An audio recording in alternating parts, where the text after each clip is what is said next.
Hey there, and welcome to the Deep Dive. Today, we are getting into a topic that's, well, it's got this huge upside, but also some real downsides. Making money online. Yeah, it's everywhere now, isn't it? Exactly. You see the potential, right? Yeah. People freelancing, running online stores, creating content. It feels limitless sometimes.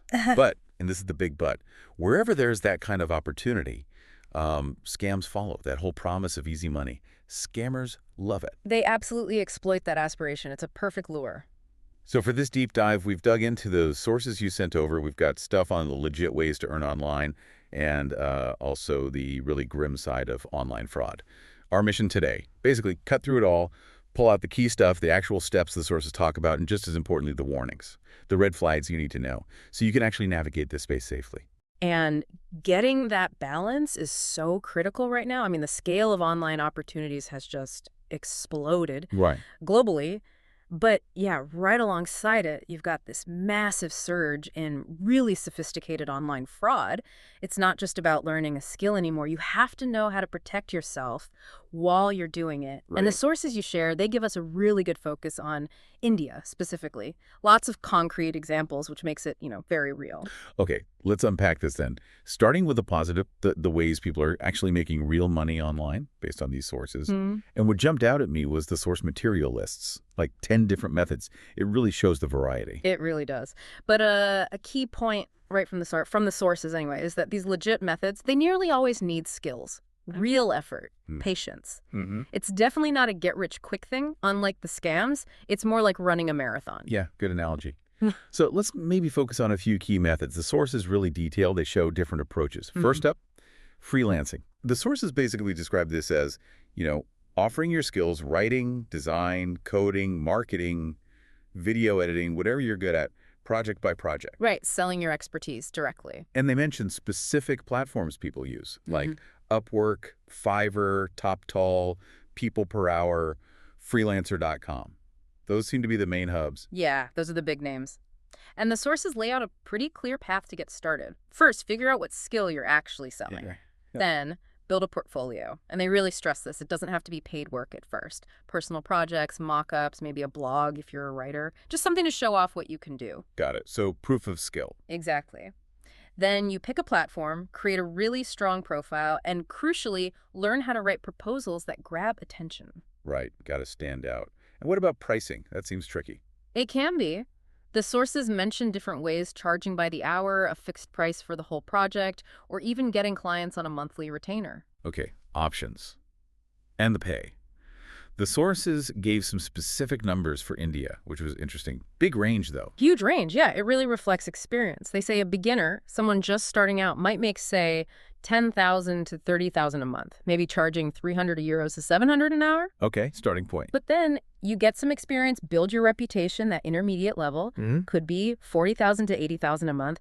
Hourly rates jump to maybe 800 to 2,000. Wow. Okay. And then the pros. Highly skilled, in demand, great portfolio. We're talking 1 lakh, maybe up to 3 lakh a month or even more. Hourly rates, 2,500 to 5,000 plus. It scales significantly. That's serious potential. So Right. how do you get there? Yeah. The sources mention proven methods, right? They do. A big one is niching down, Meaning. specializing. Instead of being a general graphic designer, maybe you become the logo designer for tech startups. Really specific. Ah, okay. Yeah. Become the expert in one area. Exactly. They also say over-deliver, especially early on, to get amazing reviews, and focus on building actual relationships with clients, not just one-off gigs. Makes sense. Long-term thinking. Yeah. And there's that real-world example in the sources of the communications grad in Delhi. Oh, yeah, I remember that. Started out on those, low-paying content sites, but systematically built a portfolio, got good reviews, niched down, and scaled up to around 60K a month within about a year. That's impressive. Shows it's doable with strategy. Totally. Or- Strategy and effort. Okay, moving on. Another big one the source is detailed. Blogging. Right. And this isn't just like an online diary anymore. No, definitely not. It's about creating genuinely valuable content for a specific audience on a website you build. Yeah. Building an asset. The sources map it out pretty well. First, choose a niche that's actually profitable. So Yeah. something you're passionate about, sure, but also something people are interested in, and importantly, something you can eventually make money from. Passion plus potential. Got it. Then the technical bits: domain name, hosting. WordPress.org gets mentioned as the standard platform. Design your blog, sure, but the real work, creating quality content. Content is king, they always say. Still true here. The sources emphasize keyword research, understanding what people are actually searching for, creating pillar content, those really in-depth guides, and being super consistent with publishing. Right. Consistency again. How does money actually come in, though? Multiple ways, according to the sources. Display ads are common, especially as traffic grows. Think Google AdSense or maybe premium ad networks later on. Okay. Affiliate links recommending products and getting a commission. We'll probably talk more about that. Yeah, let's pin that. Sponsored posts from brands wanting exposure to your audience, selling your own things like digital products or courses, and even offering consulting using your blog as proof of expertise. Lots of potential streams there. But most rely on traffic. So promotion is key, SEO, getting found on Google, social media. But the sources really highlight building an email list. Why is that so important? Because you own that connection. Platforms change algorithms, but your email list, that's direct access to your audience. They mention tools like MailChimp or ConvertKit. It's seen as your most valuable asset. Interesting point. So pay scales for blogging. I imagine that varies wildly, too. Oh, yeah. Totally tied to traffic and monetization. A beginner, maybe just getting started with ads, could be anywhere from, honestly, up to maybe $15,000 a month while they build traffic. Okay, takes time. Definitely. An intermediate blogger, say 50,000 plus monthly visitors, maybe a couple of income streams working, could be looking at 30,000 to 1.5 lakh a month. That's a significant jump. And then the pros.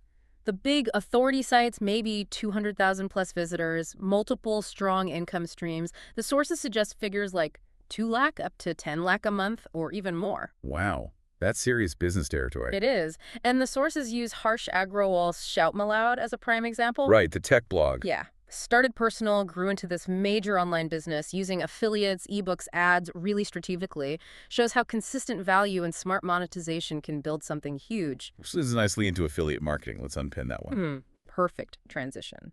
So the basic idea, as the sources define it, is you earn a commission for promoting someone else's product or service. They give you a special, unique link. Okay, so you're basically a salesperson for other companies.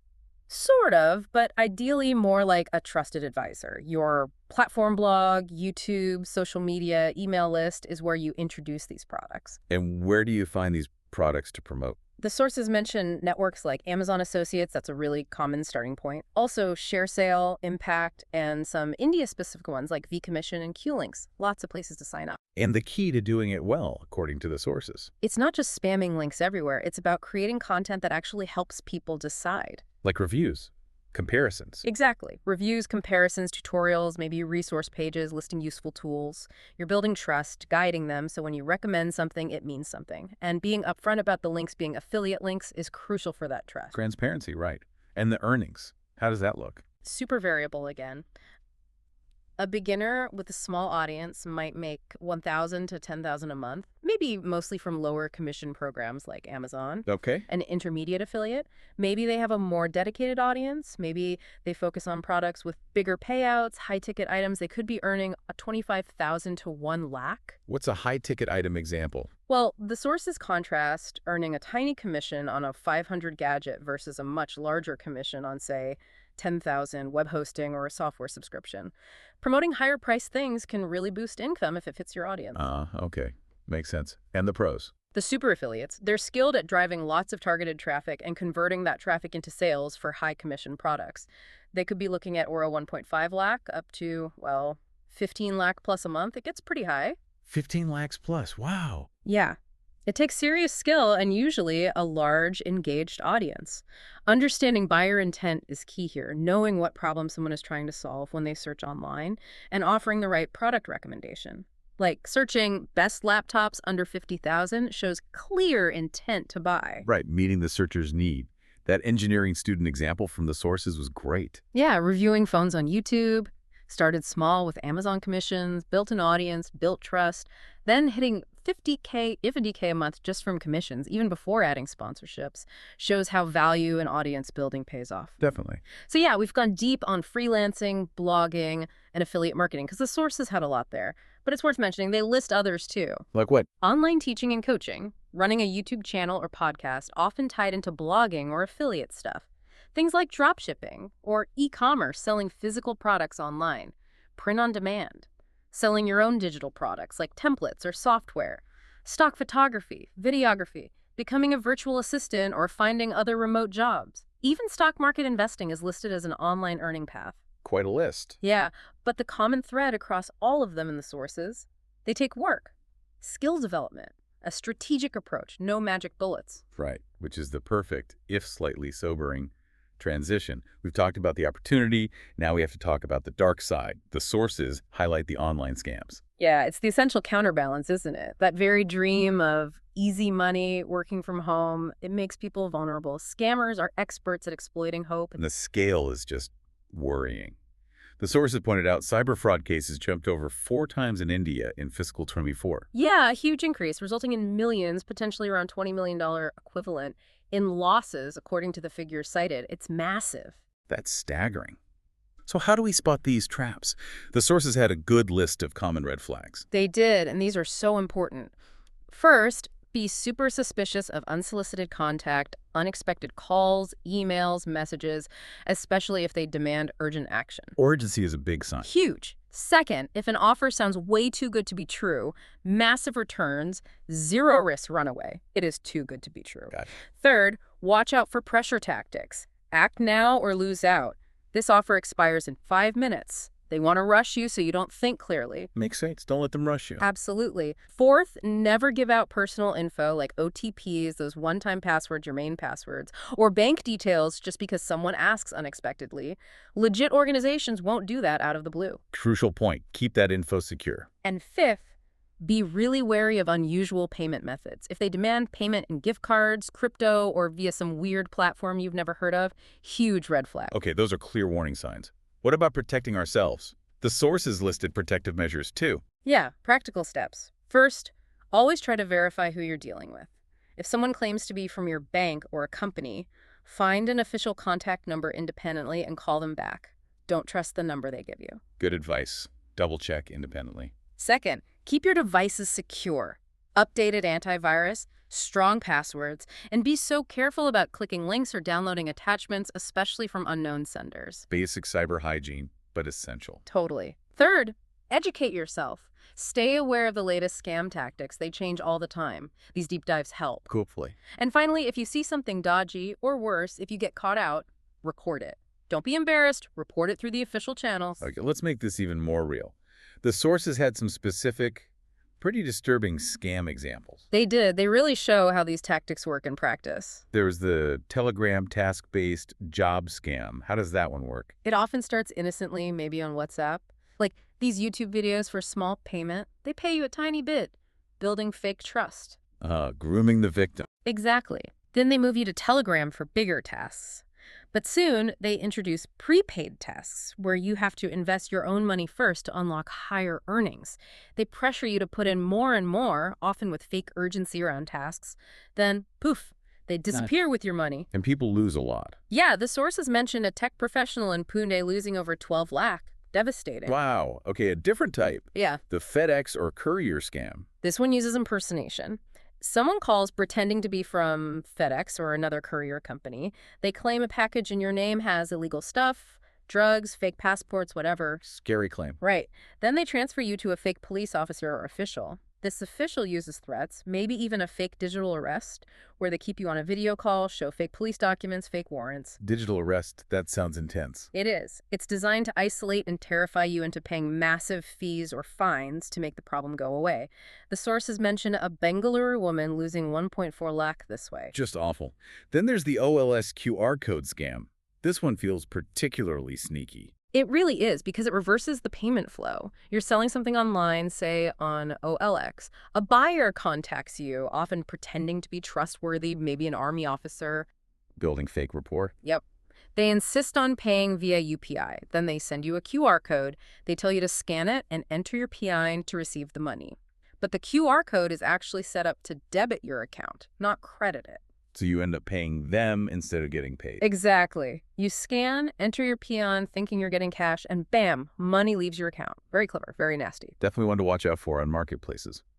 What about investment fraud? The sources mention that heavily. Oh, massively prevalent. Fake trading apps, websites promising impossible returns on investments. The sources cited a truly shocking figure. 80 crore lost by Gurgaon residents in just the first 4 months of 2025, often linked to scams run from China. 80 crore in 4 months. It's just staggering. And specific cases were mentioned, too. A fake Kola nut trading scam costing 1.1 crore. A fraudulent stock trading app scam where someone named Pankaj Bhargava lost 1.5 crore. A retired executive in Odisha losing 47 lakh via fake e-wallets in an investment scheme. It's everywhere. And that digital arrest scam you mentioned earlier seems like a particularly sophisticated version. Extremely. The sources detail it well. Video calls, impersonating high-level officials like CBI or police, showing very convincing fake FIRs warrants, claiming you're involved in serious crime like money laundering, keeping you on the line, isolated, terrified, demanding huge sums to clear your name. And people fall for it under that pressure. They do. Yeah. The sources mention a doctor in Delhi losing an unbelievable 4.5 crore through this method. The psychological pressure is immense. Just terrific. And these aren't the only ones, right? The sources listed others. Loads of others, yeah. Just briefly, electricity bill scams tricking you into installing remote access apps. Fake government websites, the Press Information Bureau even flagged one, https.brzs.inc, as fake. Predatory instant loan apps with crazy interest rates and blackmail tactics if you miss a payment. Right. Credit card scams where they might hijack your mobile number to get OTPs for transactions. One core guy, Karan Singh, lost 33.2 lakh. Romance scams, building trust over time, then hitting you with a fake emergency needing cash. A 67-year-old woman lost 6 lakh. And fake e-challan or traffic fine scams sent via SMS with phishing links. The list goes on. It's minefield out there. But importantly, the sources also say victims aren't totally helpless. There are laws, ways to report this. Absolutely. Knowing your rights in the process is crucial. The sources point to the Information Technology Act, 2000 in India, as key. Okay, what does that cover? It has specific sections. Section 66 deals broadly with computer-related offenses like hacking potential for 3 years jail, 5 lakh fine. Section 66C targets identity theft, specifically similar penalties. And Section 66D is very relevant, covering cheating by pretending to be someone else using a computer again, up to 3 years, 1 lakh fine. So specific cybercrime laws. Yes. And beyond that, the traditional Indian Penal Code, IPC, also applies. Section 419 covers cheating by impersonation, backing up the IT Act. And Section 420, often heard in fraud cases, covers cheating and dishonestly getting someone to hand over property. That's serious, up to 7 years jail plus fines. Okay, so there's a legal framework. How do people actually report it? Where do they go? This is critical info from the sources. The main place is the National Cybercrime Reporting Portal. The website is www.cybercrime.gov.in. That's for formal complaints. Cybercrime.gov.in. Got it. For immediate help, there's the Cybercrime Helpline number 1930. Dialed 1930. Okay. And the absolute first step, if money is involved, the sources stress. Immediately call your bank right away, trying to get them to freeze the transaction, freeze the account, anything to stop further loss or maybe even claw some back. Time is critical there. Okay, contact the bank ASAP. That makes sense. Wow. Okay, that was definitely a deep dive through the sources. We've gone from the real excitement and potential of earning online freelancing, blogging, affiliate marketing, all those paths. Yeah, the genuine opportunities. Right through to the really stark, scary reality of these sophisticated online scams. The task scams, the courier scams, investment fraud, digital arrest. It's a lot. And both things exist right next to each other online. They absolutely do. And I think the biggest takeaway, the strongest message from all the sources is just how vital it is to stay vigilant, stay informed.